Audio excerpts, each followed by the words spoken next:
Person of the National Consultative Forum. And sorry, just to remind you, you have 10 minutes. Oh, thank you so much. Jennifer must have scared you, Madam Chair. But as the chairperson of the National Consultative Forum, we are 27 registered political parties in the country now. And the youngest and the baby is the PFF, which has just come on board.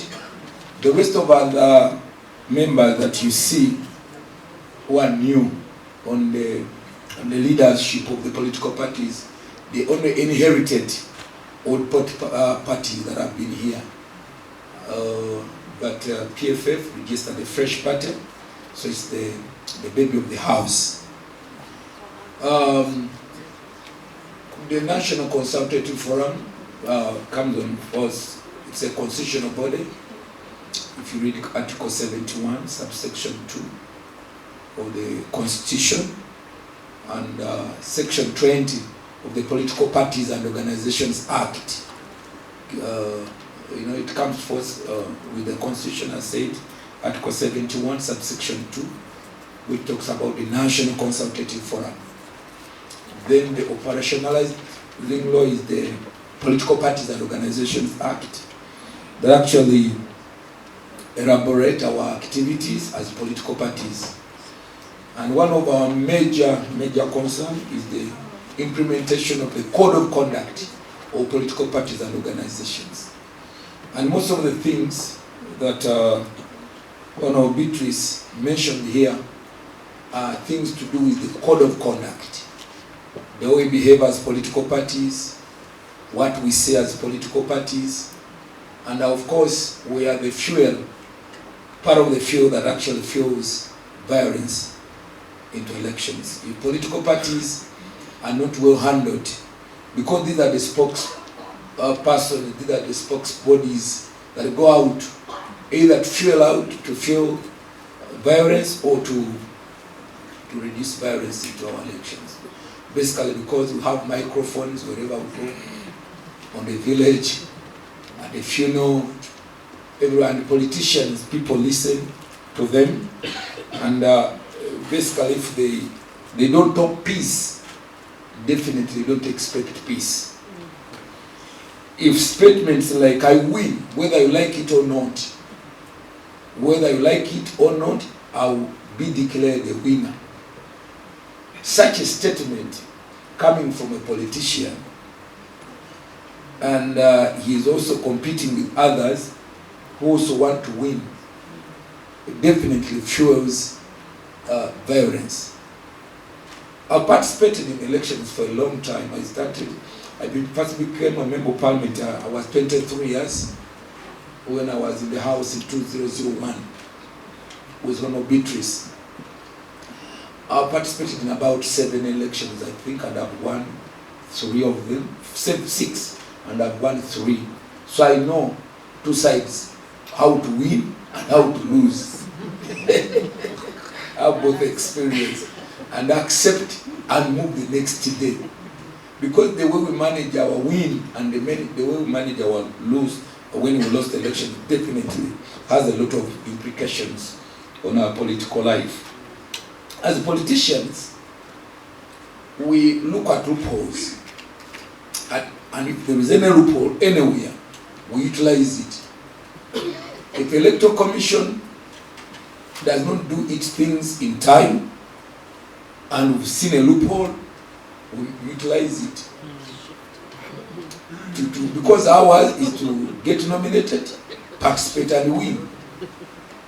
And if you first of all, internal as a political party, if you do not put your things right, and you have people who are going to participate, the first thing they do is to look for loopholes. Loopholes in the organization. How am I going to win this election? We look even at, we see these days when you will talk so much about the money issue, but this has even gone beyond, even to the security agencies. I'm surprised that we don't have a police person here or somebody from security, because these are real people who We need to be alert on the issues of violence, and if we have to have peaceful election, and if we have to create confidence. If the security organs are seen to be on one side of the candidate, people are not left with any option but to fight for themselves. If we see the police is on one candidate, the army is on one candidate, all security agencies, so what we do, what the community does, is to recruit vigilantes. Because they've not just come to show up, but they've come to win, and they expect you to give them equal treatment. If not equal treatment is provided, what is going to come next is violence. And leave alone violence, but even confidence, because statements coming out are not for confidence building, even from the security agencies. The next thing that we are going to see is that people, especially people of the, if I see my mothers from the women's situation room, they're not going to go for voting, and the turn up is generally going to be low, and sometimes even candidates who intend it. I will know first of all that people who vote for Honorable Beatrice Kilaso are people of class, people who fear violence, people who treasure their lives so much. I'll make sure that I scare them off. In the morning, something happens, we shall not go there. We cannot, but what's happening? There's this and this and this. So definitely over 40%, they don't participate. So you only find those ones who are going there, whether we die or what, we are going to participate. And what's the percentage of such? They may be even 40% or 50%. That one has already cut onto the participation. The people who are going to participate in the election. And candidates do it. Yes, they know, because we gauge ourselves, we are 5 of us. My electorate are the youth, those ones don't fear. The city and danger ones, they know for us, whether what or what, we shall participate.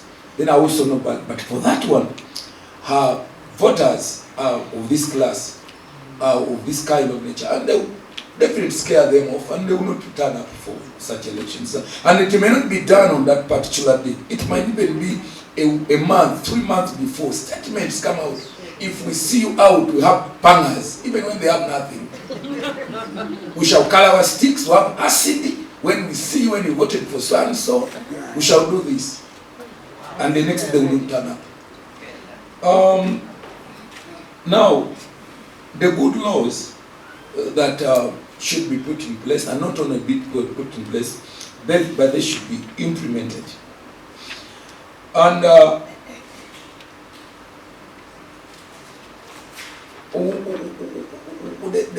now that the use of money, I know this because I've been a victim.